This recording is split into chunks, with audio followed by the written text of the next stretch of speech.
Les mémoires du cardinal de Ré par lui-même. Première partie, chapitre 1er, début des mémoires, naissance de Ré, galanterie et duel. Madame, quelque répugnance que je puisse avoir à vous donner l'histoire de ma vie, qui était agitée de tant d'aventures différentes, néanmoins, comme vous me l'avez demandé, je vous obéis, même aux dépens de ma réputation. Le caprice de la fortune m'a fait honneur de beaucoup de fautes, et je doute qu'il soit judicieux de lever le voile qui en cache une partie. Je vais cependant vous instruire nullement et sans détour des plus petites particularités depuis le moment que j'ai commencé à connaître mon état, et je ne vous cèlerai aucune des démarches que j'ai faites en tous les temps de ma vie. Je vous supplie très humblement de ne pas être surprise de trouver si peu d'art, et au contraire tant de désordre dans ma narration, et de considérer que si en récitant les diverses parties qui la composent, j'interromps quelquefois le fil de l'histoire, néanmoins, je ne vous dirai rien qu'avec toute la sincérité que demande l'estime que je sens pour vous. Je mets mon nom à la tête de cet ouvrage pour m'obliger davantage moi-même à ne diminuer et à ne grossir en rien la vérité. La fausse gloire et la fausse modestie sont les deux écueils que la plupart de ceux qui ont écrit leur propre vie n'ont pu éviter. Le président de tout l'a fait avec succès dans le dernier siècle, et dans l'Antiquité, César n'a pas échoué. Vous me faites sans doute la justice d'être persuadé que je n'alléguerais pas ces grands noms sur un sujet qui me regarde, si la sincérité n'était l'unique vertu dans laquelle il est permis et même commandé de s'égaler aux héros. Je sors d'une maison illustre en France et ancienne en Italie. Le jour de ma naissance, on prit un esturgeon monstrueux dans une petite rivière qui passe sur la terre de Montmirail, en Brie, où ma mère accoucha de moi. Comme je ne m'estime pas assez pour me croire un homme à augure, je ne rapporterai pas cette circonstance si les libelles, qui ont depuis été faits contre moi, et qui en ont parlé comme d'un présage de l'agitation dont ils ont voulu me faire l'auteur, ne me donnaient lieu de craindre qu'il n'y eût de l'affectation à l'omettre. Je le communiquai à Attiki, frère de la comtesse de Maure, et je le priai de se servir de moi la première fois qu'il tirerait l'épée. Il la tirait souvent, et je n'attendis pas longtemps. Il me pria d'appeler pour lui Melbeville, ancienne colonel des gardes, qui se servit de Bassompierre, celui qui est depuis mort avec beaucoup de réputation, major général de bataille dans l'armée de l'Empire. Nous nous battîmes à l'épée et au pistolet, derrière les minimes du bois de Vincennes. Je blessai Bassompierre d'un coup d'épée dans la cuisse et d'un coup de pistolet dans le bras. Il ne laissa pas de me désarmer, parce qu'il passa sur moi et qu'il était plus âgé et plus fort. Nous allâmes séparer nos amis, qui étaient tous deux fort blessés. Ce combat fit assez de bruit, mais il ne produisit pas l'effet que j'attendais. Le procureur général commença des poursuites, mais il les discontinua à la prière de mes proches, et ainsi je demeurai avec ma soutane et un duel. La mère s'en aperçut, elle avertit mon père, et l'on me ramena à Paris assez brusquement. Il ne tint pas à moi de me consoler de son absence avec madame du Châtelet, mais comme elle était engagée avec le comte d'Harcourt, elle me traita d'écolier, et il me joua même assez publiquement sous ce titre en présence de monsieur le comte d'Harcourt. Je m'en pris à lui, je lui fis un appel à la comédie. Nous nous battîmes. Le lendemain au matin, au-delà du faubourg Saint-Marcel, il passa sur moi, après m'avoir donné un coup d'épée qui ne faisait qu'effleurer l'estomac. Il me porta par terre, et il l'eût eu infailliblement tout l'avantage, si son épée ne lui fût tombée de la main en nous colletant. Je voulus raccourcir la mienne pour lui en donner dans les reins, mais comme il était beaucoup plus fort et plus âgé que moi, il me tenait le bras si serré sous lui que je ne pus exécuter mon dessein. Nous demeurions ainsi sans nous pouvoir faire du mal, quand il me dit « Levons-nous, il n'est pas honnête de se gourmer. Vous êtes un joli garçon, je vous estime, et je ne fais aucune difficulté, dans l'état où nous sommes, de dire que je ne vous ai donné aucun sujet de me quereller. » Nous convînmes de dire au marquis de Boissy, qui était son neveu et mon ami, comme le combat s'était passé, mais de tenir secret à l'égard du monde, à la considération de madame du Châtelet. Ce n'était pas mon compte, mais quel moyen honnête de le refuser. On ne parla que peu de cette affaire, et encore fût-ce par l'indiscrétion de Noirmoutier, qui l'ayant appris du marquis de Boissy, l'a mis un peu dans le monde. Mais enfin, il n'y eut point de procédure, et je demeurai encore avec ma soutane et 2 duels. Permettez-moi, je vous supplie, de faire un peu de réflexion sur la nature de l'esprit de l'homme. Je ne crois pas qu'il y eût eu au monde un meilleur cœur que celui de mon père, et je puis dire que sa trempe était celle de la vertu. Cependant, et ses duels et ses galanteries ne l'empêchèrent pas de faire tous ses efforts pour attacher à l'Église l'âme peut-être la moins ecclésiastique qui fût dans l'univers. La prédilection pour son aîné et la vue de l'archevêché de Paris qui était dans sa maison produisirent cet effet. Il ne le crut pas et ne le sentit pas lui-même. Je jurais qu'il eût lui-même juré, dans le plus intérieur de son cœur, qu'il n'avait en cela d'autre mouvement que celui qui lui était inspiré par l'appréhension des périls auxquels la profession contraire exposerait mon âme, tant il est vrai qu'il n'y a rien qui soit ni sujet à l'illusion que la piété. Toutes sortes d'erreurs se glissent et se cachent sous son voile. Elle consacre toutes sortes d'imaginations, et la meilleure intention ne suffit pas pour en faire éviter le travers. Enfin, après tout ce que je viens de vous raconter, je demeurais d'église. Je querellais à propos de rien Pralin. Nous nous battîmes dans le bois de Boulogne, après avoir eu des peines incroyables à nous échapper de ceux qui nous voulaient arrêter. Il me donna un grand coup d'épée dans la gorge, je lui en donnai un qui n'était pas moindre dans le bras. Meillancourt, écuyer de mon frère qui me servait et qui avait été blessé dans le petit ventre et désarmé, et le chevalier du Plessis, second de Pralin, nous vinrent séparer. Je n'oubliai rien pour faire éclater ce combat, jusqu'au point d'avoir aposté des témoins. Mais l'on ne peut forcer le destin, et l'on ne songea pas seulement à en informer. Chapitre 2. Première conjuration, Ré et Richelieu.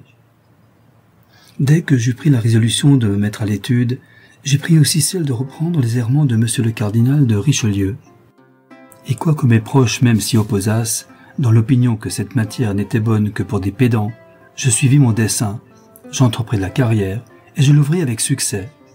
Elle a été remplie depuis par toutes les personnes de qualité de la profession, mais comme je fus le premier depuis le cardinal de Richelieu, ma pensée lui plut, et cela, joint aux bons offices que monsieur le grand maître me rendait tous les jours auprès de lui, fit qu'il parla avantageusement de moi en 2 ou 3 occasions, qu'il témoigna un étonnement obligeant de ce que je ne lui avais jamais fait la cour, et qu'il ordonna même à M. de Lingendes, qui a été depuis l'évêque de Mâcon, de me mener chez lui.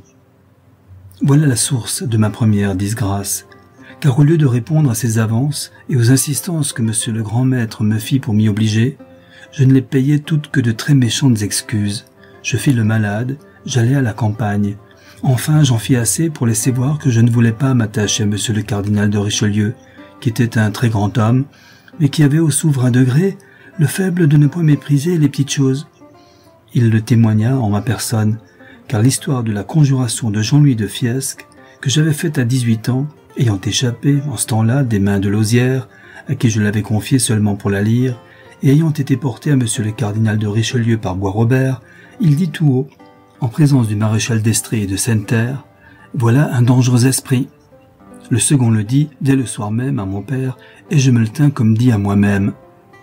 Je continuais, par ma propre considération, la conduite que je n'avais prise jusque-là que par celle de la haine personnelle que madame de Guéménée avait contre monsieur le cardinal. Le succès que j'eus dans les actes de Sorbonne me donna du goût pour ce genre de réputation. Je la voulus pousser plus loin, et je m'imaginais que je pourrais réussir dans les sermons. On me conseillait de commencer par de petits couvents, où je m'accoutumerais peu à peu. Je fis tout le contraire.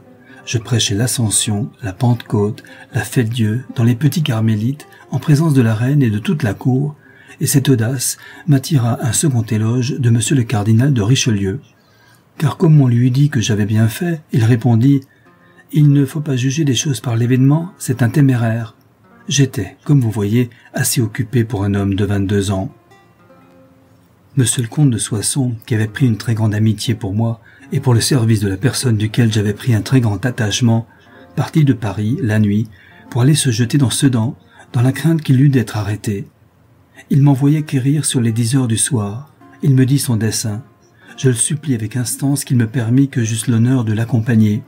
Il me le défendit expressément, mais il me confia Van Brock, un joueur de luth flamand, et qui était l'homme du monde à qui il se confia le plus. Il me dit qu'il me le donnait en garde, que je le cachasse chez moi, et que je ne le laissasse sortir que la nuit.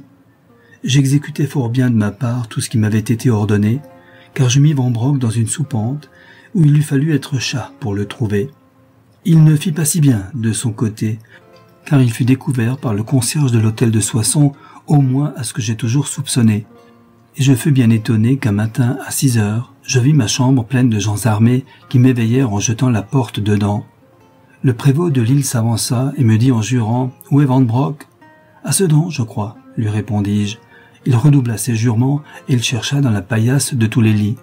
Il menaça tous mes gens de la question. Aucun d'eux, à la réserve d'un seul, ne lui en eût pu dire des nouvelles. Ils ne s'avisèrent pas de la soupente, qui dans la vérité n'était pas reconnaissable, et ils sortirent très peu satisfaits. Vous pouvez croire qu'une note de cette nature se pouvait appeler pour moi, à l'égard de la cour, une nouvelle confusion. En voici une autre. La licence de Sorbonne expira. Il fut question de donner les lieux, c'est-à-dire de déclarer publiquement, au nom de tout le corps, lesquels ont le mieux fait dans leurs actes, et cette déclaration se fait avec de grandes cérémonies. J'eus la vanité de prétendre le premier lieu, et je ne crus pas le devoir céder à l'abbé de la Motte-Houdancourt, qui est présentement l'archevêque d'Auch, et sur lequel il est vrai que j'avais en quelques avantages dans les disputes.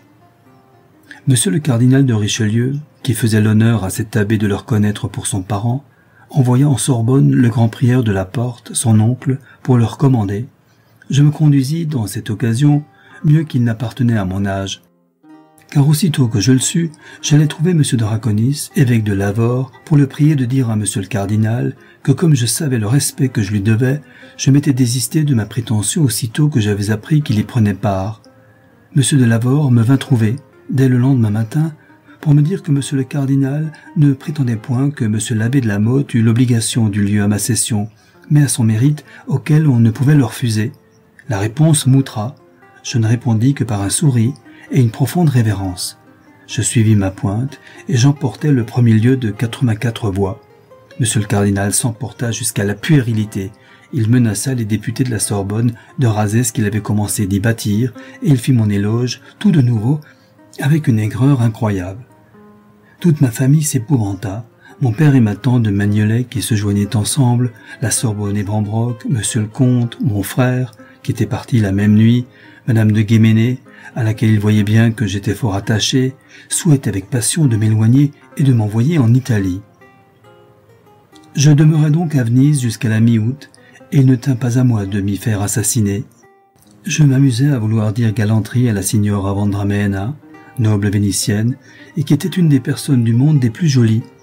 Le président Maillet, ambassadeur pour le roi, qui savait le péril qu'il y a en ce pays-là pour ces sortes d'aventures, me commanda d'en sortir.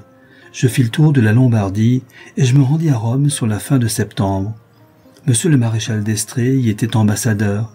Il me fit des leçons sur la manière dont je devais vivre, qui me persuadèrent.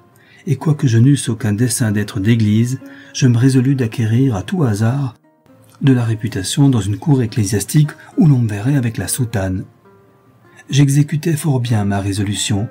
Je ne laissais pas la moindre ombre de débauche ou de galanterie. Je fus modeste au dernier point dans mes habits, et cette modestie, qui paraissait dans ma personne, était relevée par une très grande dépense, par de belles livrées, par un équipage fort leste, et par une suite de 7 ou 8 gentilshommes, dont il y en avait 4 chevaliers de Malte.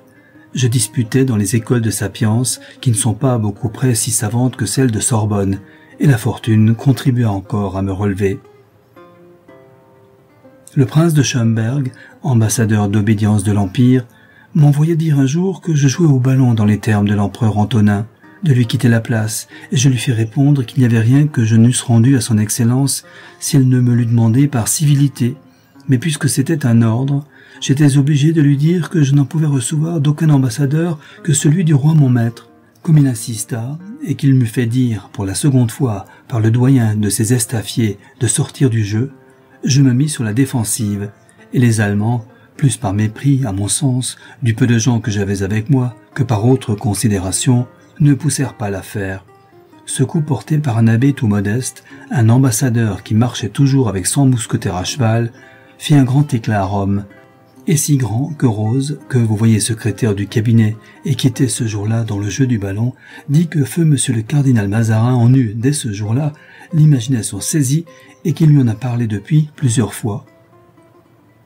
La santé de monsieur le cardinal de Richelieu commençait à s'affaiblir et à laisser par conséquent quelque vue de la possibilité de l'archevêché de Paris, monsieur le comte, qui avait pris quelques teintures de dévotion dans la retraite de Sedan et qui sentait du scrupule de posséder sous le nom de custodinos plus de 100 000 livres de rente en bénéfice, avait écrit à mon père qu'aussitôt qu'il serait en état de faire agréer à la cour sa démission en ma faveur, il me les remettrait entre les mains. Toutes ces considérations jointes ensemble ne me firent pas tout à fait perdre la résolution de quitter la soutane, mais elles la suspendirent. Elles firent plus. Elles me firent prendre celle de ne la quitter qu'à bonnes enseignes et par quelques grandes actions. Et comme je ne les voyais pas proches ni certaines, je me résolus de me signaler dans ma profession de toutes les manières. Je commençai par une très grande retraite, j'étudiais presque tout le jour, je ne voyais que fort peu de monde, je n'avais presque plus d'habitude avec toutes les femmes, or avec madame de Guéménée. La Rochepot, mon cousin germain et mon ami intime, était domestique de feu monsieur le duc d'Orléans et extrêmement dans sa confidence. Il haïssait cordialement monsieur le cardinal de Richelieu, et parce qu'il était fils de madame du Fargis, persécuté et mis en effigie par ce ministre, et parce que, tout de nouveau, monsieur le cardinal, qui tenait son père encore prisonnier à la Bastille, avait refusé l'agrément du régiment de Champagne pour lui à monsieur le maréchal de la Meilleraye, qui avait une estime particulière pour sa valeur. Vous pouvez croire que nous faisions souvent ensemble le panégyrique du cardinal et des invectives contre la faiblesse de monsieur qui, après avoir engagé monsieur le comte à sortir du royaume et à se retirer à Sedan, sous la parole qu'il lui donna de l'y venir joindre, était revenu de Blois honteusement à la cour.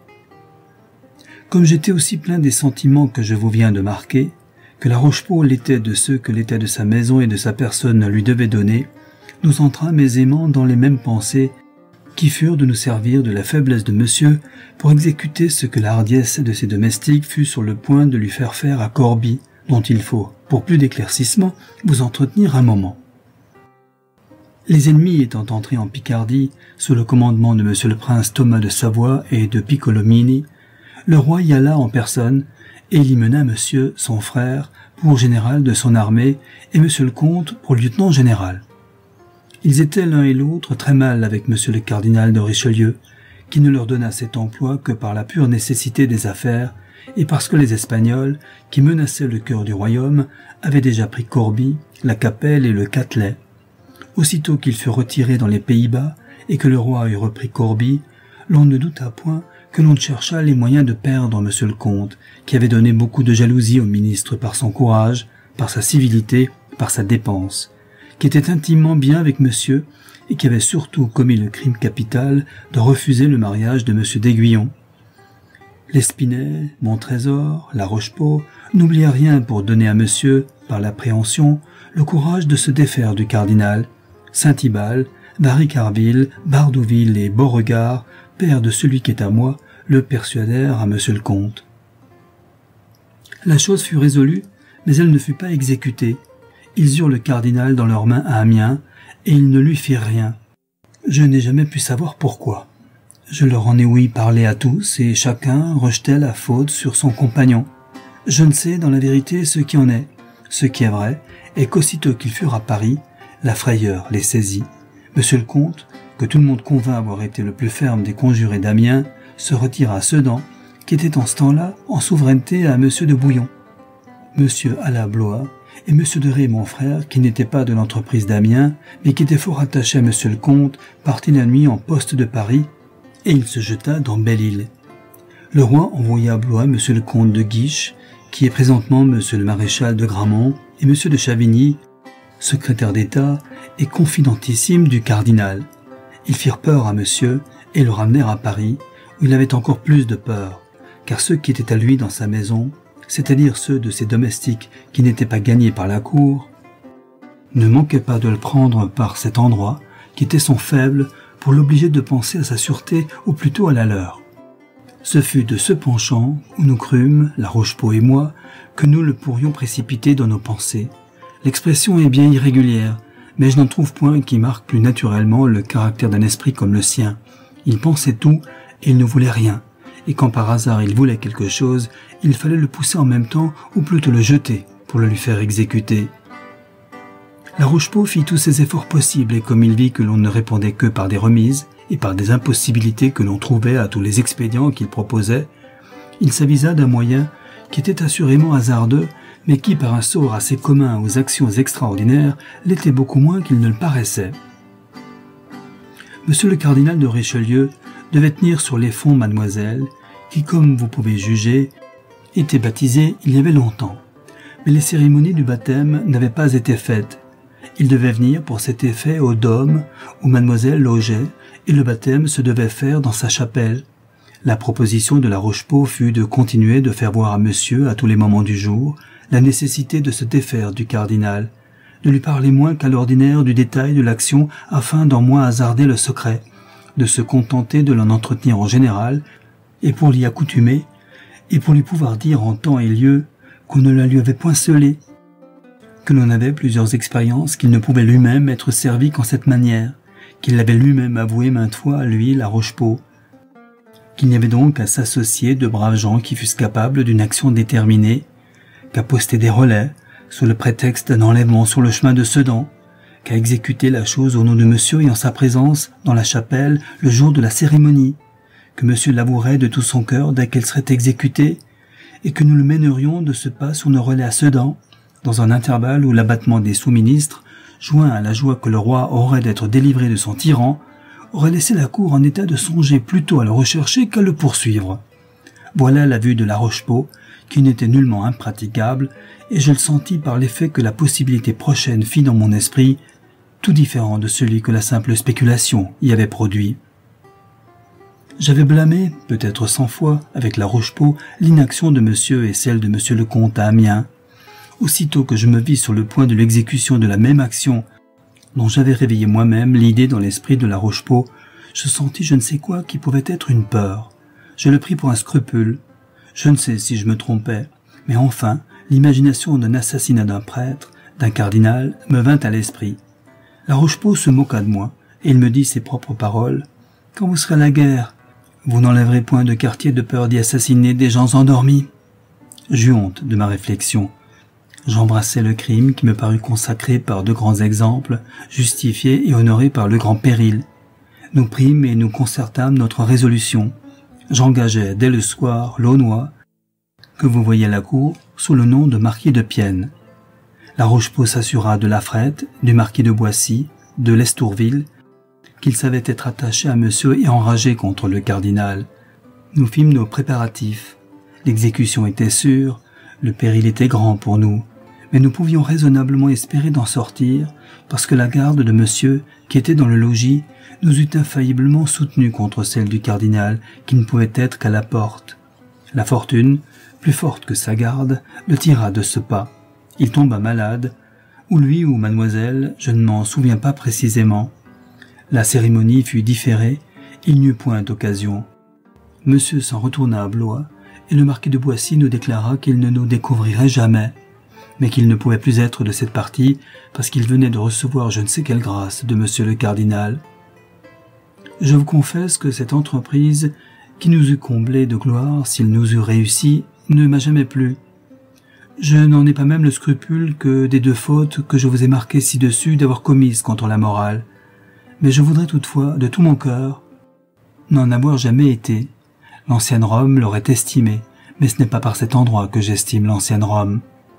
Je ressens, avec tant de reconnaissance et avec tant de tendresse, la bonté que vous avez eue de vouloir bien être informé de mes actions, que je ne puis m'empêcher de vous rendre compte de toutes mes pensées, et je trouve un plaisir incroyable à les aller chercher dans le fond de mon âme, à vous les apporter et à vous les soumettre. Il y a assez souvent de la folie à conjurer, mais il n'y a rien de pareil pour faire les gens sages dans la suite, au moins pour quelque temps. Comme le péril en ces sortes d'affaires dure même après l'occasion, l'on est prudent et circonspect dans les moments qui la suivent. Chapitre 3e. Une aventure de fantôme. Les conférences dont je vous ai parlé ci-dessus se terminaient assez souvent par des promenades dans le jardin. Feu Madame de Choisy en proposa une à Saint-Cloud, et elle le dit en badinant à Madame de Vendôme qu'il y fallait donner la comédie à Monsieur de Lisieux. Le bonhomme, qui admirait les pièces de Corneille, répondait qu'il n'en ferait aucune difficulté pourvu que ce fût à la campagne et qu'il y eût peu de monde. La partie se fit.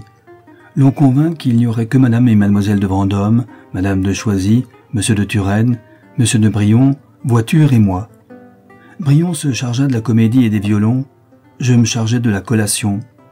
Nous allâmes à Saint-Cloud chez Monsieur l'archevêque. Les comédiens qui jouaient ce soir-là à Rueil chez Monsieur le cardinal n'arrivèrent qu'extrêmement tard. Monsieur de Lisieux prit plaisir au violon. Madame de Vendôme ne se lassait point de voir danser mademoiselle sa fille, qui dansait pourtant toute seule. Enfin, l'on s'amusa tant que la petite pointe du jour, c'était dans les plus grands jours de l'été, commençait à paraître quand l'on fut au bas de la descente des bonshommes. Justement, au pied, le carrosse arrêta tout court. Comme j'étais à l'une des portières avec mademoiselle de Vendôme, je demandai au cocher pourquoi il arrêtait, et il me répondit d'une voix fort étonnée: « Voulez-vous que je passe par-dessous tous les diables qui sont là devant moi ?» Je mis la tête hors de la portière, et comme j'ai toujours eu la vue fort basse, je ne vis rien. Madame de Choisy, qui était à l'autre portière avec monsieur de Turenne, fut la première qui aperçut du carrosse la cause de la frayeur du cocher. Je dis du carrosse, car 5 ou 6 laquais qui étaient derrière criaient « Jésus-Maria !» et tremblaient déjà de peur. Monsieur de Turenne se jeta hors du carrosse au cri de madame de Choisy. Je crus que c'étaient des voleurs. Je sautai aussi hors du carrosse. Je pris l'épée d'un laquais, je la tirai, et j'allais joindre de l'autre côté monsieur de Turenne, que je trouvais regardant fixement quelque chose que je ne voyais point. Je lui demandai ce qu'il regardait, et il me répondit, en me poussant du bras et assez bas: « Je vous le dirai, mais il ne faut pas épouvanter ces femmes, qui, dans la vérité, hurlaient plutôt qu'elles ne criaient. » Voiture commença un orémousse. Vous connaissez peut-être les cris aigus de madame de Choisy. Mademoiselle de Vendôme disait son chapelet. Madame de Vendôme se voulait confesser à monsieur de Lisieux, qui lui disait « Ma fille, n'ayez point peur, vous êtes en la main de Dieu. » Et le comte de Brion avait entonné, bien dévotement, à genoux avec tous nos laquais, les litanies de la Vierge. Tout cela se passa, comme vous pouvez imaginer, en même temps et en moins de rien. Monsieur de Turenne, qui avait une petite épée à son côté, l'avait aussi tirée, et après avoir un peu regardé, comme je vous l'ai déjà dit, il se tourna vers moi de l'air dont il eût demandé son dîner, et de l'air dont il eût donné une bataille, me dit ces paroles: « Allons voir ces gens-là. »« Quels gens ?» lui repartis-je. Dans le vrai, je croyais que tout le monde eût perdu le sens.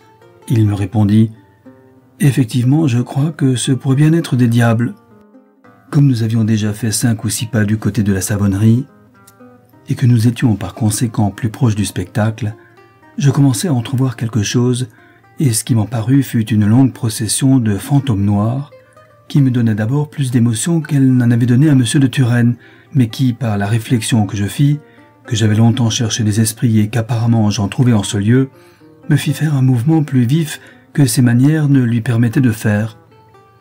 Je fis 2 ou 3 sauts vers la procession. Les gens du carrosse, qui croyaient que nous étions aux mains avec tous les diables, firent un grand cri, et ce ne furent pourtant pas eux qui eurent le plus de frayeur. Les pauvres Augustins réformés et déchaussés que l'on appelle les capucins noirs, qui étaient nos diables d'imagination, voyant venir à eux 2 hommes qui avaient l'épée à la main, l'eurent très grande. Et l'un d'eux, se détachant de la troupe, nous cria « Messieurs, nous sommes de pauvres religieux qui ne faisons de mal à personne et qui venons de nous rafraîchir un peu dans la rivière pour notre santé. » Nous retournâmes au carrosse, monsieur de Turenne et moi, avec les éclats de rire que vous pouvez imaginer, et nous fîmes, lui et moi, dès le moment même, 2 observations que nous nous communiquâmes dès le lendemain matin. Il me jura que la première apparition de ces fantômes imaginaires lui avait donné de la joie, quoiqu'il eût toujours cru auparavant qu'il aurait peur s'il voyait quelque chose d'extraordinaire. Et je lui avouai que la première vue m'avait ému, quoique j'eusse souhaité toute ma vie de voir des esprits. La seconde observation que nous fîmes fut que tout ce que nous lisions dans la vie de la plupart des hommes est faux. Monsieur de Turenne me jura qu'il n'avait pas senti la moindre émotion, et il convint que j'avais eu sujet de croire, par son regard si fixe et par son mouvement si lent, qu'il en avait eu beaucoup. Je lui confessai que j'en avais eu d'abord, et il me protesta qu'il aurait juré, sur son salut, que je n'avais eu que du courage et de la gaieté. Qui peut donc écrire la vérité que ceux qui l'ont senti? Et le président de Tours a eu raison de dire qu'il n'y a de véritables histoires que celles qui ont été écrites par les hommes qui ont été assez sincères pour parler véritablement d'eux-mêmes. Ma morale ne tire aucun mérite de cette sincérité, car je trouve une satisfaction si sensible à vous rendre compte de tous les replis de mon âme et de ceux de mon cœur, que la raison à mon égard a beaucoup moins de part que le plaisir dans la religion et l'exactitude que j'ai pour la vérité. Mademoiselle de Vendôme conçut un mépris inconcevable pour le pauvre Brion, qui en effet avait fait voir aussi de son côté, dans cette ridicule aventure, une faiblesse inimaginable. Elle s'en moqua avec moi dès que l'on fut rentré en carrosse et elle me dit « Je sens l'estime que je fais de la valeur, que je suis petite fille de Henri le Grand. Il faut que vous ne craigniez rien puisque vous n'avez pas eu peur en cette occasion. » « J'ai eu peur, lui répondis-je, mademoiselle, mais comme je ne suis pas si dévot que Brion, ma peur n'a pas tourné du côté des litanies. »« Vous n'en avez point eu, me dit-elle, et je crois que vous ne croyez pas au diable, car M. de Turenne, qui est bien brave, a été bien ému lui-même, et il n'allait pas si vite que vous. » Je vous confesse que cette distinction qu'elle mit entre M. de Turenne et moi me plut, et me fit naître la pensée de hasarder quelque douceur. Je lui dis donc « L'on peut croire le diable et ne le craindre pas.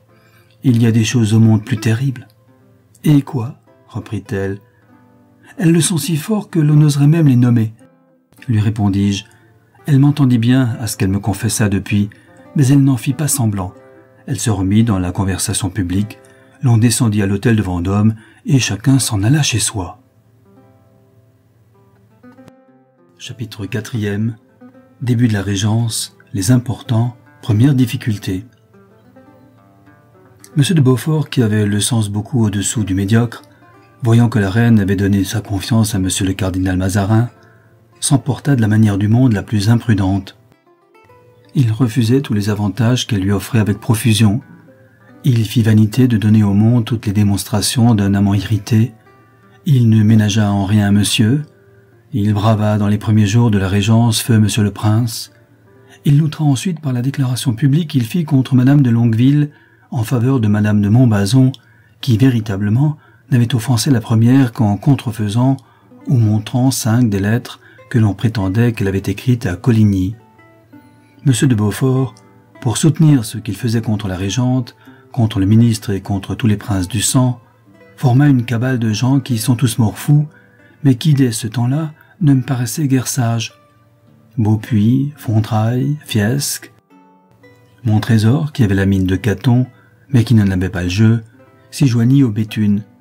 Le premier était mon parent proche et le second était aussi de mes amis. Ils obligèrent M. de Beaufort à me faire beaucoup d'avance. Je les reçus avec respect, mais je n'entrai en rien. Je m'en expliquai même à Montrésor, en lui disant que je devais la coadjudauterie de Paris à la reine, et que la grâce était assez considérable pour m'empêcher de prendre aucune liaison qui pût ne lui être pas agréable.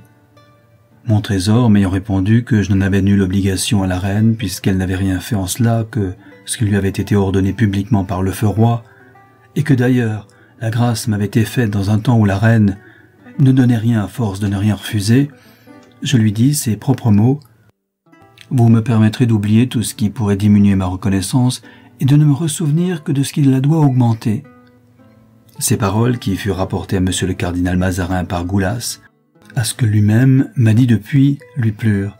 Il le dit à la reine le jour que M. de Beaufort fut arrêté. Cette prison fit beaucoup plus d'éclat, mais elle n'eut pas celui qu'elle devait produire, et comme elle fut le commencement de l'établissement du ministre, que vous verrez dans toute la suite de cette histoire jouer le plus considérable rôle de la comédie, il est nécessaire, à mon opinion, de vous en parler un peu plus en détail. Vous avez vu ci-dessus que ce parti, formé dans la cour par M. de Beaufort, n'était composé que de 4 ou 5 mélancoliques qui avaient la mine de penser creux. Et cette mine, ou fit peur à M. le cardinal Mazarin, ou lui donna lieu de feindre qu'il avait peur. Il y a eu des raisons de douter de part et d'autre. Ce qui est certain est que Larivière, qui avait déjà beaucoup de part dans l'esprit de monsieur, essaya de la donner au ministre par toutes sortes d'avis pour l'obliger de se défaire de Montrésor qui était sa bête, et que monsieur le prince n'oublia rien aussi pour la lui faire prendre, par l'appréhension qu'il avait que monsieur le duc, qui est monsieur le prince d'aujourd'hui, ne se commit par quelque combat avec monsieur de Beaufort, comme il avait été sur le point de faire dans le démêlé de madame de Longueville et de Montbazon. Le palais d'Orléans et l'hôtel de Condé, étant unis ensemble par ses intérêts, tournèrent en moins de rien en ridicule la morgue qui avait donné aux amis de M. de Beaufort le nom d'important. Ils se servirent en même temps très habilement des grandes apparences que M. de Beaufort, selon le style de tous ceux qui ont plus de vanité que de sens, ne manqua pas de donner en toutes sortes d'occasions aux moindres bagatelles. L'on tenait cabinet mal à propos, l'on donnait des rendez-vous sans sujet, les chasses même paraissaient mystérieuses. Enfin, l'on fit si bien que l'on se fit arrêter au Louvre par Guiteau, capitaine des gardes de la reine. Les importants furent chassés et dispersés, et l'on publia partout le royaume qu'ils avaient fait une entreprise sur la vie de monsieur le cardinal. Ce qui a fait que je ne l'ai jamais cru est que l'on n'a jamais vu ni déposition ni indice, quoique la plupart des domestiques de la maison de Vendôme aient été très longtemps en prison. Vaumorin et Ganceville, auxquels j'en ai parlé 100 fois dans la fronde, m'ont juré qu'il n'y avait rien au monde de plus faux. L'un était capitaine des gardes et l'autre écuyer de monsieur de Beaufort.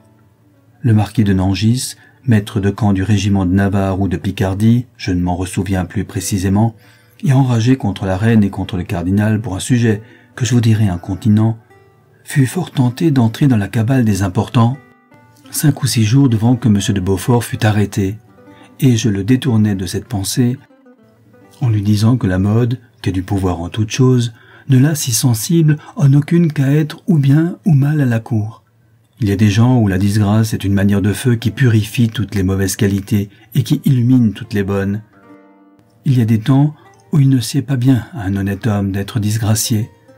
Je soutins à Nangis que celui des importants était de cette nature. Et je vous marque cette circonstance pour avoir lieu de vous faire le plan de l'état où les choses se trouvèrent à la mort du feu roi.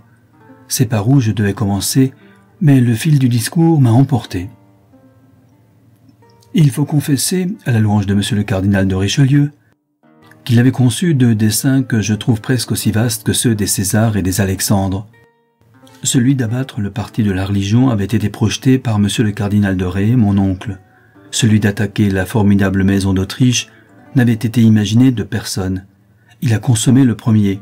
À sa mort, il avait bien avancé le second. La valeur de monsieur le prince, qui était monsieur le duc en ce temps-là, fit que celle du roi n'altéra point l'état des choses. La fameuse victoire de Rocroi donna autant de sûreté au royaume qu'elle lui apporta de gloire. Et ses lauriers couvrirent le roi qui règne aujourd'hui dans son berceau. Le roi, son père, qui n'aimait ni n'estimait la reine, sa femme, lui donna en mourant un conseil nécessaire pour limiter l'autorité de sa régence, et il y nomma monsieur le cardinal Mazarin, monsieur le chancelier, monsieur Boutillier et monsieur de Chavigny. Comme tous ces sujets étaient extrêmement odieux au public, parce qu'ils étaient tous créatures de monsieur le cardinal de Richelieu, ils furent sifflés par tous les laquais dans la cour de Saint-Germain aussitôt que le roi eut expiré. Et si monsieur de Beaufort eût eu le sens commun, ou si monsieur de Beauvais n'eût pas été une bête mitrée, ou s'il eût plu à mon père d'entrer dans les affaires, ces collatéraux de la régence auraient été infailliblement chassés avec honte, et la mémoire du cardinal de Richelieu aurait été sûrement condamnée par le Parlement avec une joie publique. Monsieur de Paris partit de Paris 2 mois après mon sacre d'archevêque de Corinthe pour aller passer l'été à Angers, dans une abbaye qu'il y avait, appelée Saint-Aubin, et il m'ordonna, quoique avec beaucoup de peine, de prendre soin de son diocèse. Ma première fonction fut la visite des religieuses de la Conception, que la reine me força de faire, parce que n'ignorant pas qu'il y avait dans ce monastère plus de 80 filles, dont il y en avait plusieurs de belles et quelques-unes de coquettes, j'avais peine à me résoudre à y exposer ma vertu. Il le fallut toutefois, et je la conservai avec l'édification du prochain, parce que je n'en vis jamais une seule au visage, et je ne leur parlais jamais qu'elles n'eussent le voile baissé. Et cette conduite, qui dura 6 semaines, donna un merveilleux lustre à ma chasteté. Je crois que les leçons que je recevais tous les soirs chez madame de Pomereux la fortifiaient beaucoup pour le lendemain. Ce qui est admirable est que ces leçons qui n'étaient plus secrètes ne me nuisirent point dans le monde. La dame eût été bien fâchée qu'on ne les eût pas su, mais elle les mêlait, et à ma prière, et parce qu'elle-même y était assez portée, de tant de diverses apparences, où il n'y avait pourtant rien de réel, que notre affaire en beaucoup de choses avait l'air de n'être pas publique, quoiqu'elle ne fût pas cachée. Cela paraît galimatia, mais il est de ceux que la pratique fait connaître quelquefois et que la spéculation ne fait jamais entendre. J'en ai remarqué de cette sorte en tout genre d'affaires. Je continue à faire dans le diocèse tout ce que la jalousie de mon oncle me permit d'y entreprendre sans le fâcher. Mais comme, de l'humeur dont il était, il y avait peu de choses qui ne le pussent fâcher, je m'appliquais bien davantage à tirer du mérite de ce que je ne faisais pas que de ce que je faisais. Et ainsi, je trouvais le moyen de prendre même des avantages de la jalousie de M. de Paris en ce que je pouvais, à jeu sûr, faire paraître ma bonne intention en tout. Au lieu que, si j'eusse été le maître, la bonne conduite m'eût obligé à me réduire purement à celui qui eût été praticable. Monsieur le cardinal Mazarin m'avoua, longtemps après, dans l'intervalle de l'une de ces paix fourrées que nous faisions quelquefois ensemble, que la première cause de l'ombrage qu'il prit de mon pouvoir à Paris fut l'observation qu'il fit de ses manœuvres, qui étaient pourtant à son égard très innocentes. Une autre rencontre lui en donna avec aussi peu de sujet. J'entreprends d'examiner la capacité de tous les prêtres du diocèse, ce qui était dans la vérité d'une utilité inconcevable. Je fis pour cet effet 3 tribunaux composés de chanoines, de curés et de religieux, qui devaient réduire tous les prêtres en 3 classes, dont la première était des capables, que l'on laissait dans l'exercice de leurs fonctions, la seconde de ceux qui ne l'étaient pas, mais qui le pouvaient devenir, la troisième de ceux qui ne l'étaient pas et qui ne le pouvaient jamais être. On séparait ceux de ces 2 dernières classes, on les interdisait de leurs fonctions, on les mettait dans des maisons distinctes, et l'on instruisait les uns et l'on se contentait d'apprendre purement aux autres les règles de la piété. Vous jugez bien que ces établissements devaient être d'une dépense immense, mais l'on m'apportait des sommes considérables de tous côtés. Toutes les bourses des gens de bien s'ouvrirent avec profusion. Cet éclat fâcha le ministre et il fit que la reine manda, sous un prétexte frivole, monsieur de Paris, qui 2 jours après qu'il fut arrivé, me commanda, sous un autre encore plus frivole, de ne pas continuer l'exécution de mon dessein. Quoique je fusse très bien averti par mon ami l'aumônier que le coup me venait de la cour, je le souffris avec bien plus de flegme qu'il n'appartenait à ma vivacité. Je n'en témoignais quoi que ce soit, et je demeurais dans ma conduite ordinaire à l'égard de monsieur le cardinal. Je ne parlais pas si judicieusement sur un autre sujet, quelques jours après, que j'avais agi sur celui-là. Le bonhomme, monsieur de Morangis, me disant dans la cellule du prieur des Chartreux que je faisais trop de dépenses, comme il n'était que trop vrai que je la faisais excessive, je lui répondis fort étourdiment « J'ai bien supputé. César, à mon âge, devait 6 fois plus que moi. » Cette parole, très imprudente en tous sens, fut rapportée par un malheureux docteur qui se trouva là à M. Servien, qui l'a dit malicieusement à M. le cardinal. Il s'en moqua, et il avait raison, mais il la remarqua, et il n'avait pas tort. Chapitre 5e. Coup d'œil d'ensemble sur la monarchie française.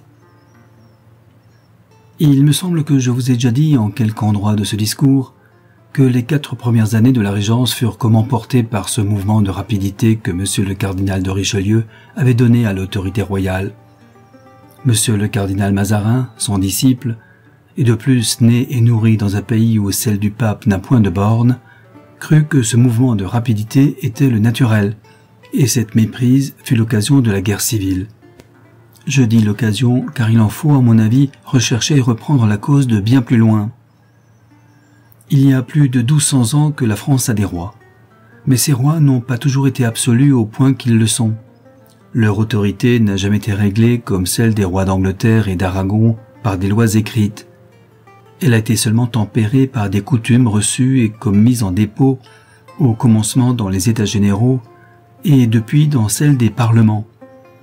Les enregistrements des traités faits entre les couronnes et les vérifications des édits pour les levées d'argent sont des images presque effacées de ce sage milieu que nos pères avaient trouvé entre la licence des rois et le libertinage des peuples. Ce milieu a été considéré par les bons et sages princes comme un assaisonnement de leur pouvoir, très utile même pour le faire goûter au sujet. Il a été regardé par les malhabiles comme par les mal intentionnés comme un obstacle à leur dérèglement et à leurs caprices. L'histoire de Joinville nous fait voir clairement que Saint Louis l'a connu et estimé.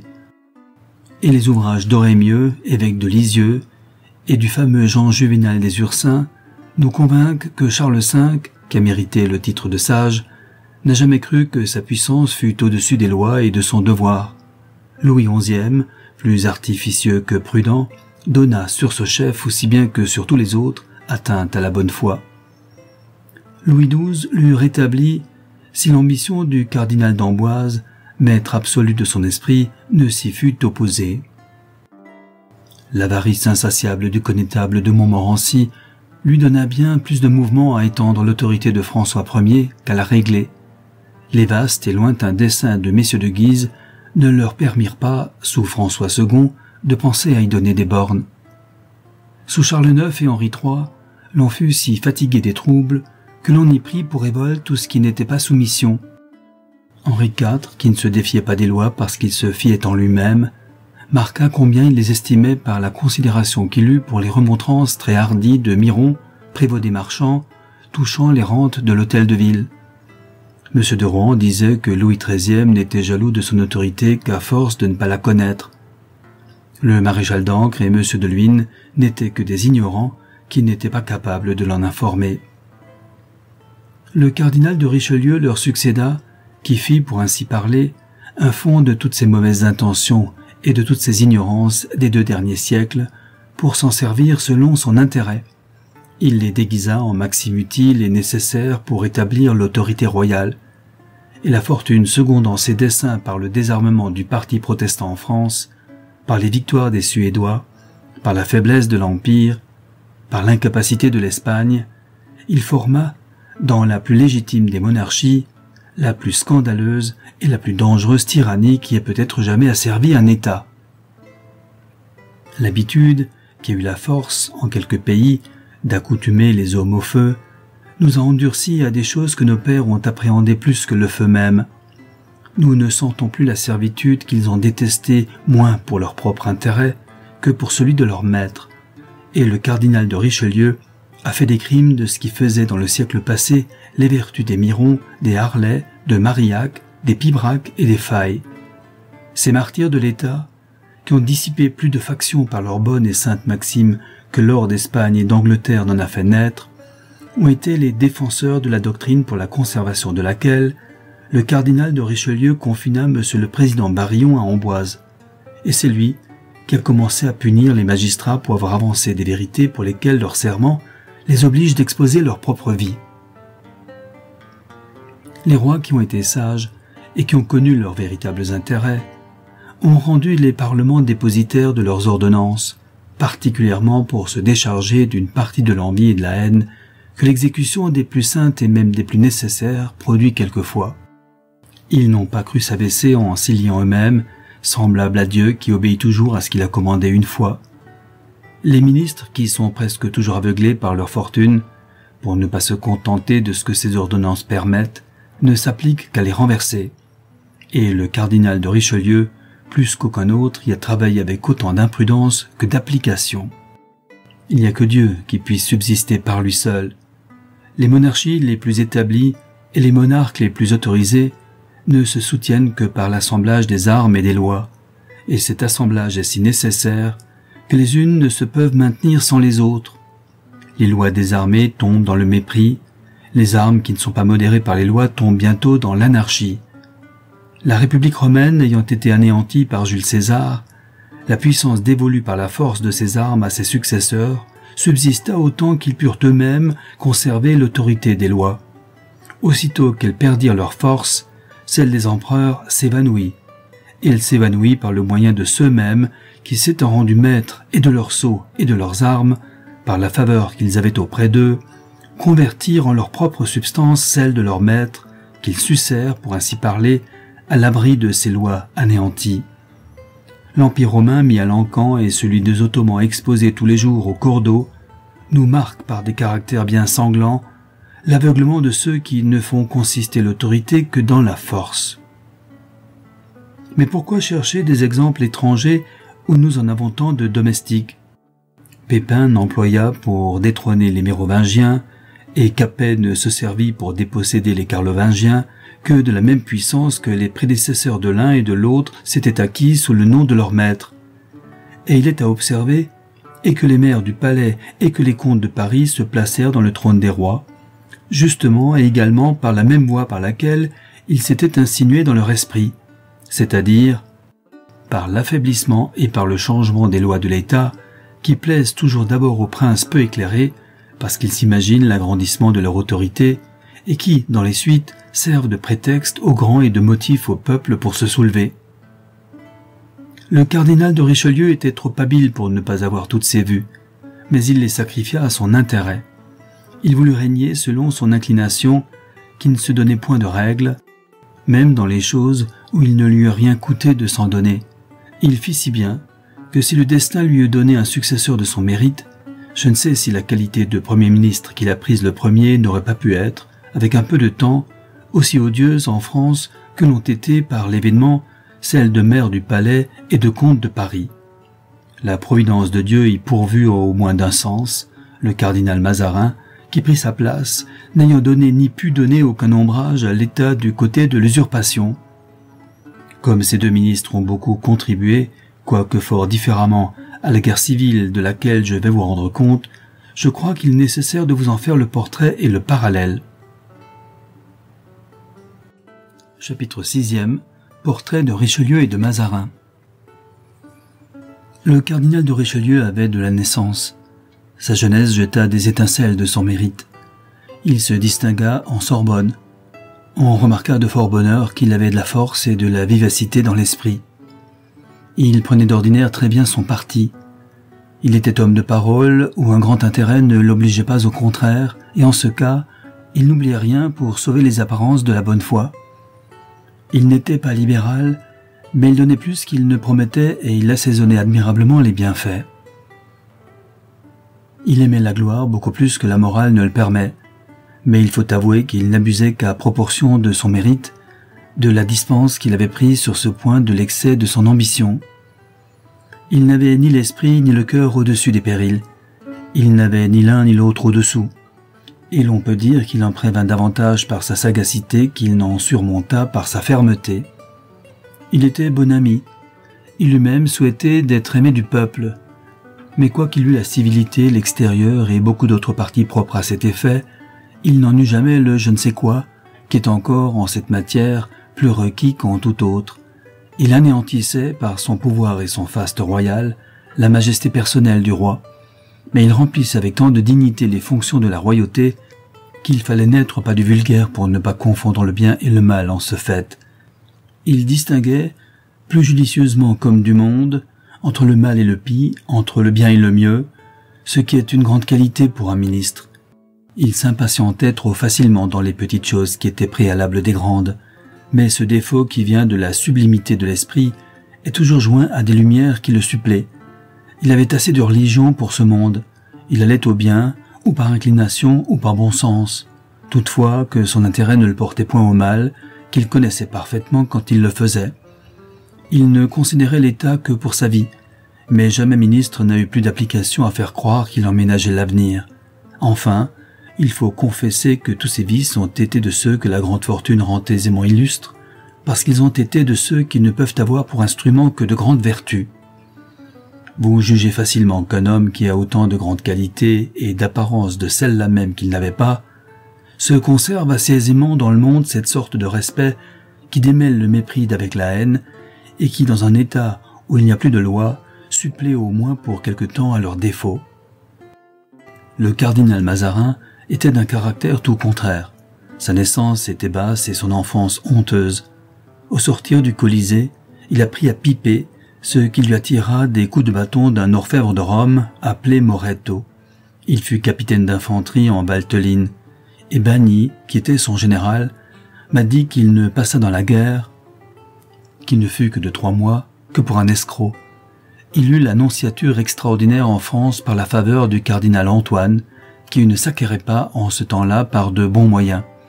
Il plut à Chavigny, par ses comtes libertins d'Italie, et par Chavigny à Richelieu qui le fit cardinal par le même esprit à ce que l'on a cru, qui obligea Auguste à laisser à Tibère la succession de l'Empire. La pourpre ne l'empêcha pas de demeurer balai sous Richelieu.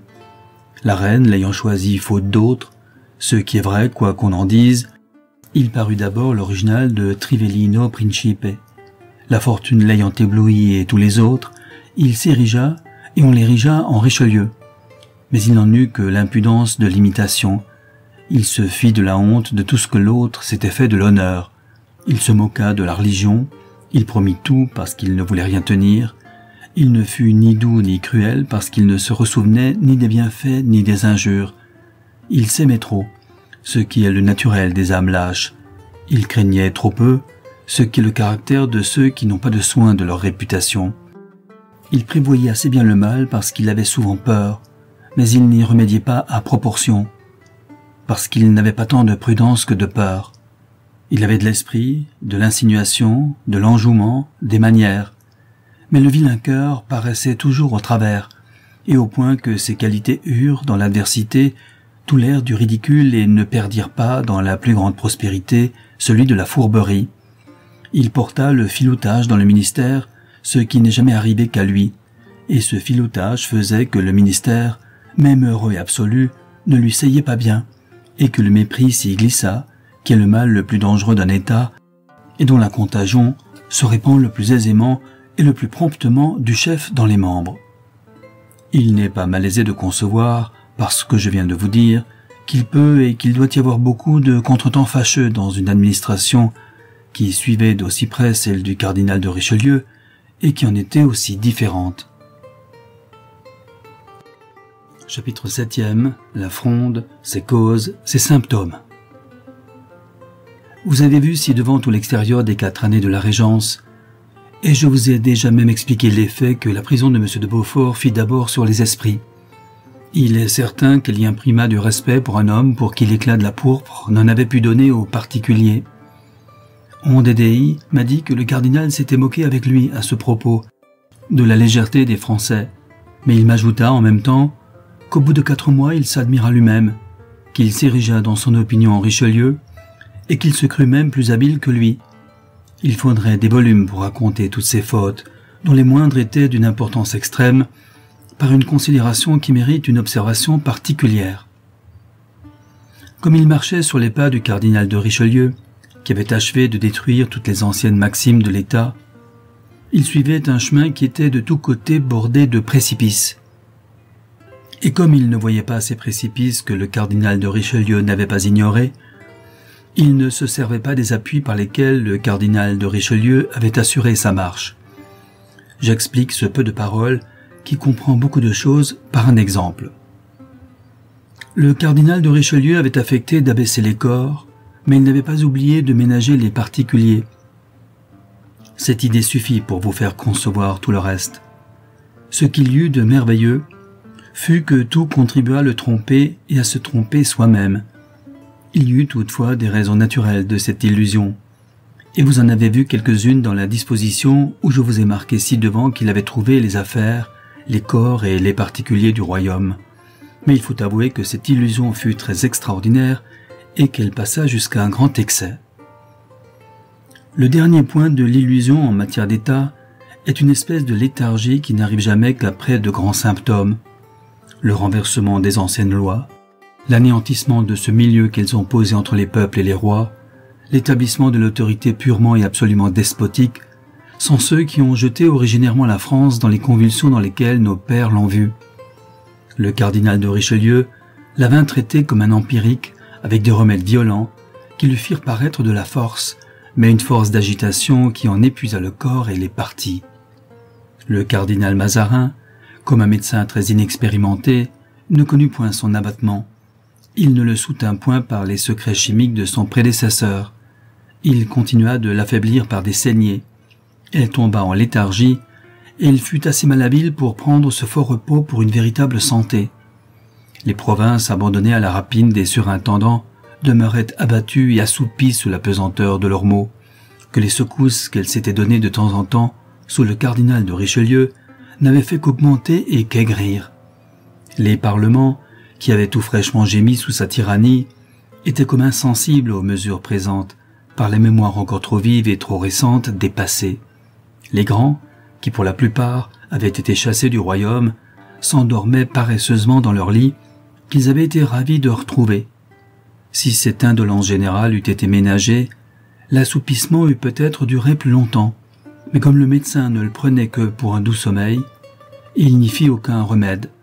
Le mal s'aigrit, la tête s'éveilla, Paris se sentit, il poussa des soupirs. L'on n'en fit point de cas, il tomba en frénésie. Venons aux détails. Emery, surintendant des finances, et à mon sens l'esprit le plus corrompu de son siècle, ne cherchait que des noms pour trouver des édits.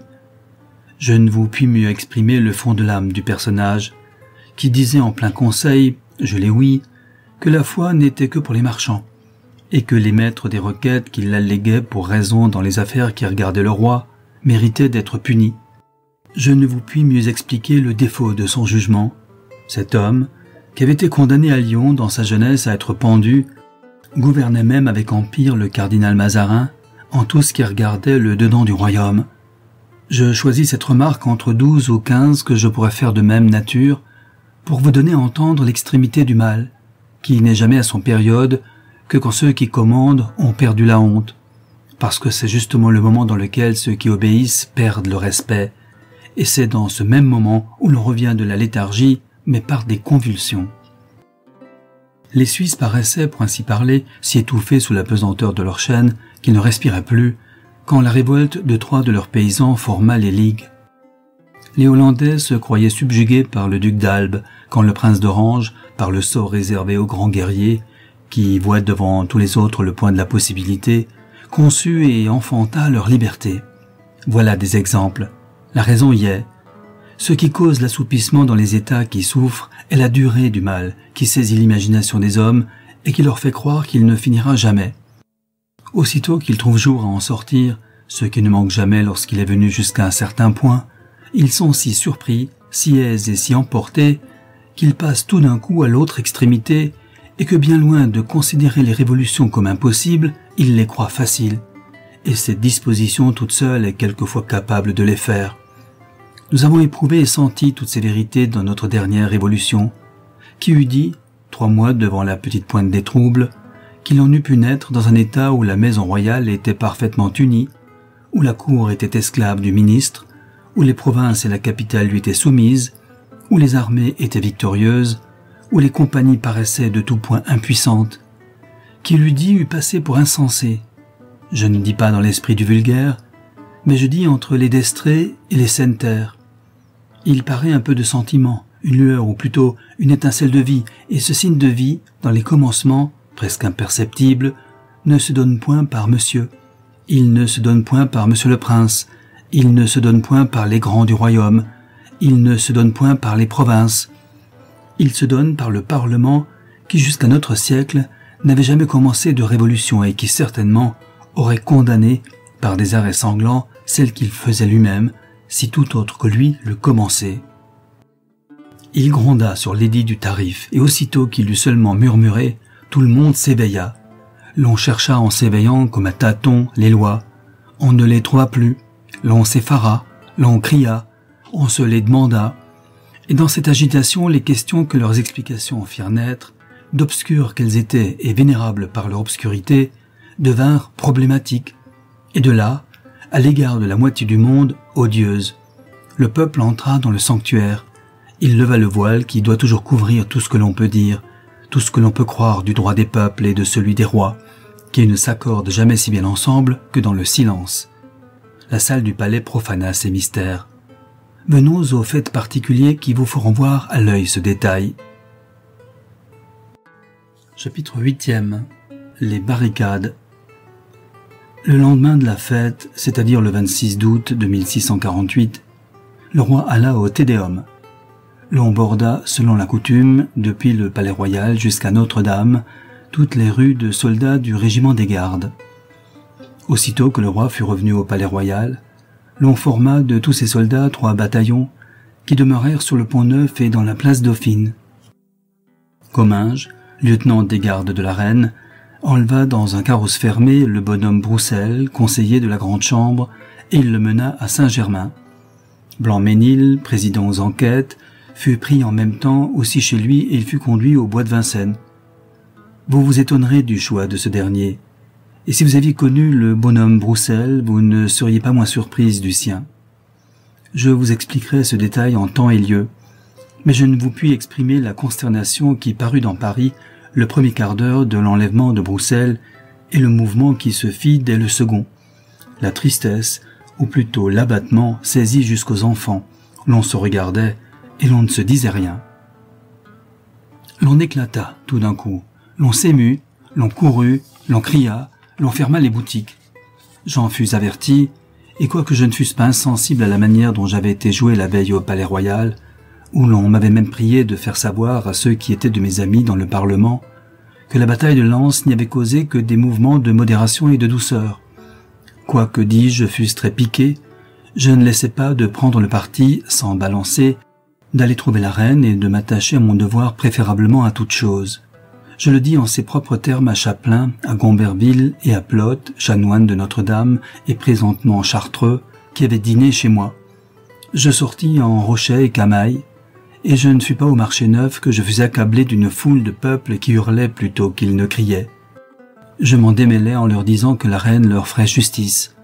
Je trouvais sur le Pont-Neuf le maréchal de la Meilleraye à la tête des gardes, qui bien qu'il n'eût encore en tête que quelques enfants qui disaient des injures et qui jetaient des pierres aux soldats, ne laissait pas d'être fort embarrassé, parce qu'il voyait que le nuage commençait à grossir de tous côtés.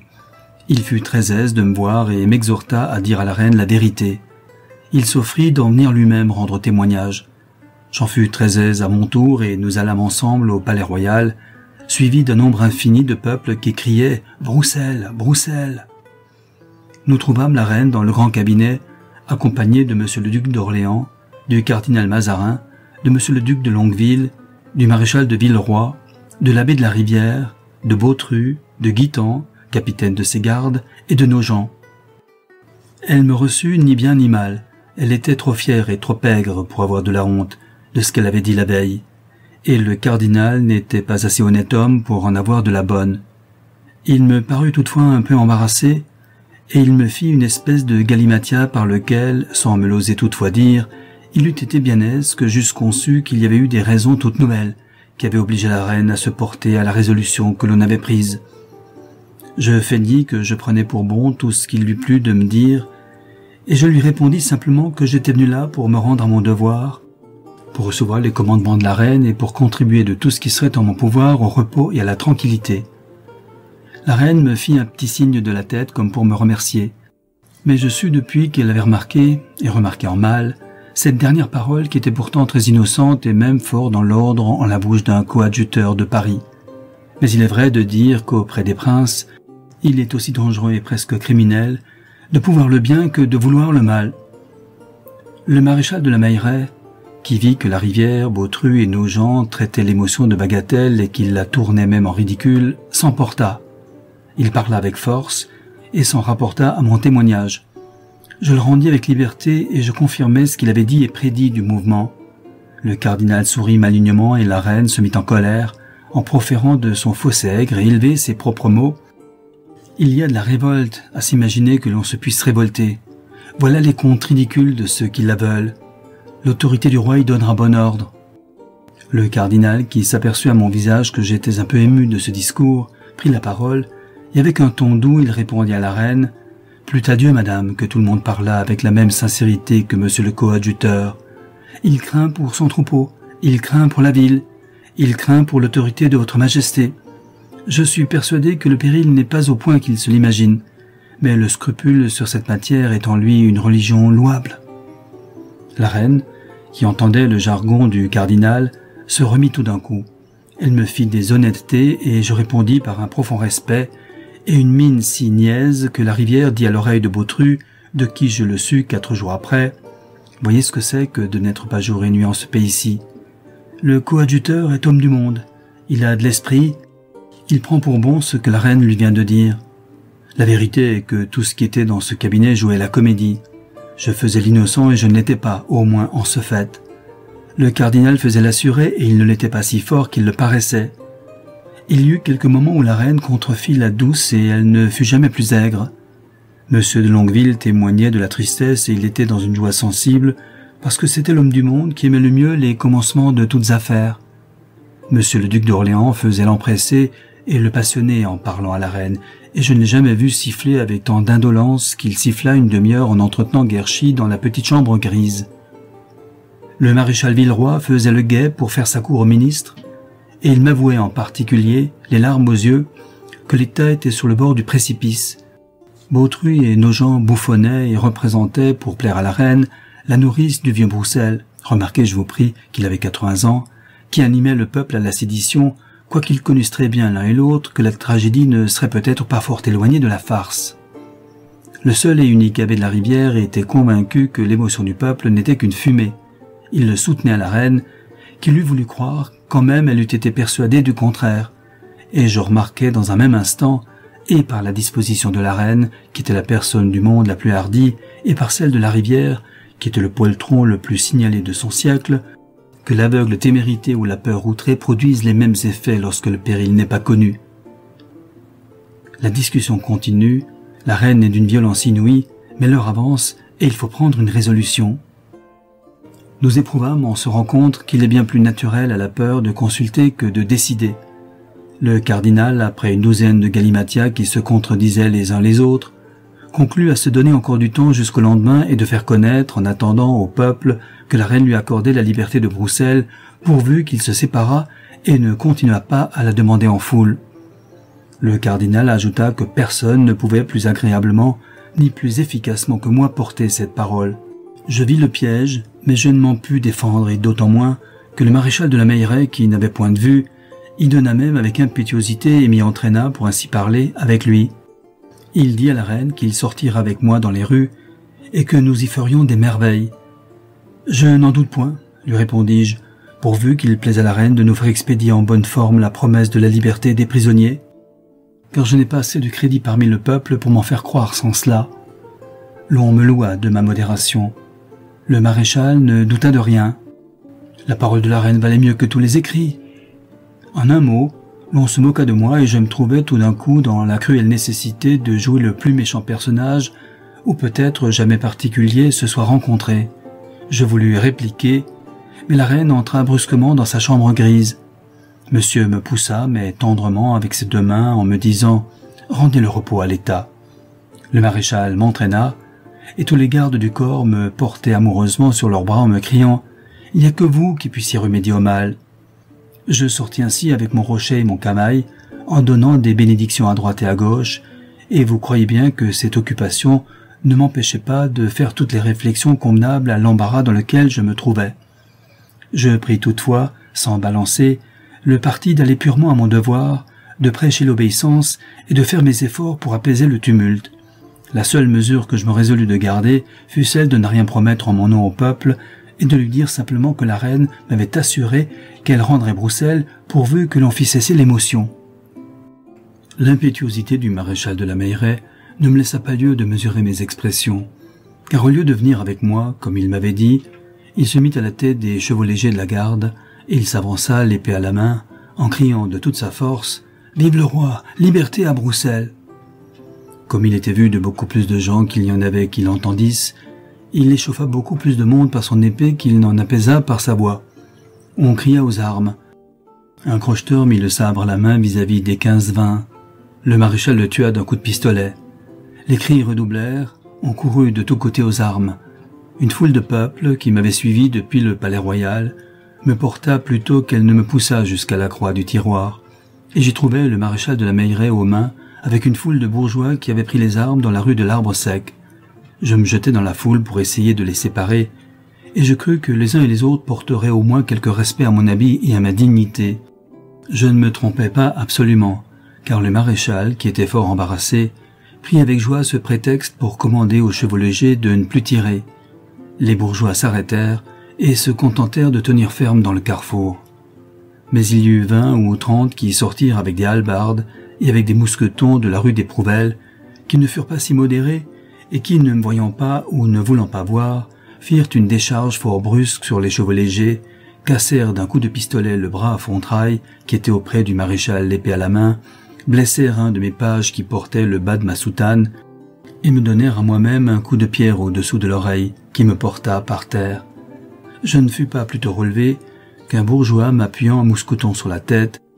Quoique je ne le connusse point du tout, je crus qu'il était bon de ne lui pas témoigner dans ce moment, et je lui dis au contraire « Ah, malheureux, si ton père te voyait !» Il s'imagina que j'étais le meilleur ami de son père, que je n'avais pourtant jamais vu. Je crois que cette pensée lui donna celle de me regarder plus attentivement. Mon habit lui frappa les yeux. Il me demanda si j'étais monsieur le coadjuteur. Tout le monde fit le même cri. L'on courut à moi, et le maréchal de la Meilleraye se retira avec plus de liberté au palais royal parce que j'affectais, pour lui en donner le temps, de marcher du côté des Halles. Tout le monde m'y suivit, et j'en eus besoin, car je trouvais une fourmilière de fripiers tout en armes. Je les flattais, je les caressais, je les conjurais, je les menaçais, enfin je les persuadais. Ils quittèrent les armes, ce qui fut le salut de Paris, parce que s'ils les eussent encore eus à la main à l'entrée de la nuit qui s'approchait, la ville eût été infailliblement pillée. Je n'ai guère eu en ma vie de satisfaction plus sensible que celle-là, et elle fut si grande que je ne fis pas seulement de réflexion sur l'effet que le service que je venais de rendre devait produire au Palais Royal. Je dis devait, car vous allez voir qu'il y en produisit un tout contraire. J'y allais avec 30 ou 40 000 hommes qui m'y suivirent, mais sans armes, et je trouvai à la barrière le maréchal de la Meilleraye, qui, transporté de la manière dont j'en avais usé à son égard, m'embrassa presque jusqu'à m'étouffer, et il me dit ces propres paroles. « Je suis un fou et un brutal. J'ai failli à perdre l'État, et vous l'avez sauvé. Venez, parlons à la reine en véritable français et en gens de bien, et prenons des dates pour faire pendre à notre témoignage, à la majorité du roi, ces pestes d'État, ces flatteurs infâmes qui font à croire à la reine que cette affaire n'est rien. » Il fit une apostrophe aux officiers des gardes, en achevant cette dernière parole, la plus touchante, la plus pathétique et la plus éloquente qui soit peut-être jamais sortie de la bouche d'un homme de guerre, et il me porta plutôt qu'il ne me mena chez la reine. Il lui dit en entrant, et en me montrant de la main, « Voilà celui, madame, à qui je dois la vie, mais à qui votre majesté doit le salut de sa garde et peut-être celui du palais royal. » La reine se mit à sourire, mais d'une sorte de sourire ambigu. J'y pris garde, mais je n'en fis pas semblant, et pour empêcher monsieur le maréchal de la Meilleraye de continuer mon éloge, je pris la parole. « Non, madame, il ne s'agit pas de moi, mais de Paris, soumis et désarmé, qui se vient jeter aux pieds de votre majesté. »« Il est bien coupable et peu soumis, » repartit la reine avec un visage plein de feu. « S'il était aussi furieux que l'on a voulu me le faire croire, comment se serait-il pu radoucir en si peu de temps ?» Le maréchal, qui remarqua aussi bien que moi le ton de la reine, se mit en colère, et lui dit en jurant, « Madame, un homme de bien ne peut vous flatter en l'extrémité où sont les choses. Si vous ne mettez pas aujourd'hui Broussel en liberté, il n'y aura pas demain pierre sur pierre dans Paris. » Je voulus prendre la parole pour appuyer ce que disait le maréchal. La reine me la ferma, en me disant d'un air de moquerie, « Allez vous reposer, monsieur, vous avez bien travaillé. » Je sortis ainsi du palais royal, et quoique je fusse ce que l'on appelle enragé, je ne dis pas un mot de là jusqu'à mon logis qui put aigrir le peuple. J'en trouvai une foule innombrable qui m'attendait et qui me força de monter sur l'impériale de mon carrosse pour lui rendre compte de ce que j'avais fait au palais royal. Je lui dis que j'avais témoigné à la reine l'obéissance que l'on avait rendue à sa volonté en posant les armes dans les lieux où on les avait prises et en ne les prenant point dans ceux où on était sur le point de les prendre. Que la reine m'avait fait paraître de la satisfaction de cette soumission et qu'elle m'avait dit que c'était l'unique voie par laquelle on pouvait obtenir d'elle la liberté des prisonniers. J'ajoutai tout ce que je crus pouvoir adoucir cette commune, et je n'y eus pas beaucoup de peine parce que l'heure du souper s'approchait. Cette circonstance vous paraîtra ridicule, mais elle est fondée, et j'ai observé qu'à Paris, dans les émotions populaires, les plus échauffés ne veulent pas ce qu'ils appellent se désœuvrer. Je me fis saigner en arrivant chez moi, car la contusion que j'avais eue au-dessous de l'oreille était fort augmentée, mais vous croyez bien que ce n'était pas là mon plus grand mal. J'avais fort hasardé mon crédit dans le peuple, en lui donnant des espérances de la liberté de Broussel, quoique j'eusse observé fort soigneusement de ne lui en pas donner ma parole. Mais avais-je lieu moi-même d'espérer qu'un peuple pût distinguer entre les paroles et les espérances? D'ailleurs, avais-je lieu de croire, après ce que j'avais connu du passé, après ce que je venais de voir du présent, que la cour fit seulement réflexion à ce qu'elle nous avait fait dire à monsieur de la Meilleraye et à moi, ou plutôt, n'avais-je pas tout sujet d'être persuadé qu'elle ne manquerait pas cette occasion de me perdre absolument dans le public, en lui faisant croire que je m'étais entendu avec elle pour l'amuser et pour le jouer? Ces vues que j'eus dans toute leur étendue m'affligèrent, mais elles ne me tentèrent point. Je ne me repentis pas un moment de ce que j'avais fait, parce que j'étais persuadé que le devoir et la bonne conduite m'y avaient obligé. Je m'enveloppais, pour ainsi dire, dans mon devoir. J'eus honte d'avoir fait réflexion sur l'événement, et mon trésor étant entré là-dessus, et m'ayant dit que je me trompais si je croyais avoir beaucoup gagné à mon expédition, je lui répondis ses propres paroles. « J'ai beaucoup gagné, en ce qu'au moins je me suis épargné une apologie en explication de bienfaits, qui est toujours une chose insupportable à un homme de bien. Si je fusse demeuré chez moi dans une conjoncture comme celle-ci, la reine, dont enfin je tiens ma dignité, aura-t-elle sujet d'être contente de moi? Elle ne l'est nullement, reprit mon trésor. Madame de Noailles et Madame de Motteville viennent de dire au prince de Guéménée que l'on était persuadé, au palais royal, qu'il n'avait pas tenu à vous d'émouvoir le peuple. J'avoue que je n'ajoutais aucune foi à ce discours de mon trésor, car quoique j'eusse vu dans le cabinet de la reine que l'on s'y moquait de moi, je m'étais imaginé que cette malignité n'allait pas à diminuer le mérite du service que j'avais rendu, et je ne pouvais me figurer que l'on fût capable de me le tourner à crime. Mon trésor persistant à me tourmenter, et me disant que mon ami Jean-Louis de Fiesque n'aurait pas été de mon avis, je lui répondis que j'avais toute ma vie estimé les hommes, plus par ce qu'ils ne faisaient pas en de certaines occasions, que par tout ce qu'ils eussent pu faire.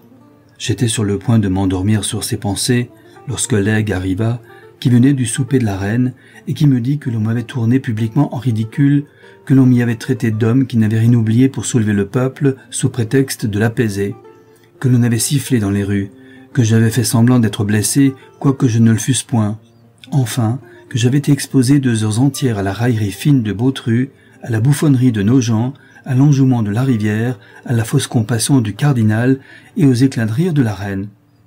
Vous ne doutez pas que je ne fusse un peu ému, mais à la vérité, je ne le fus pas au point que vous devez croire. Je me sentis plutôt de la tentation légère que de l'emportement.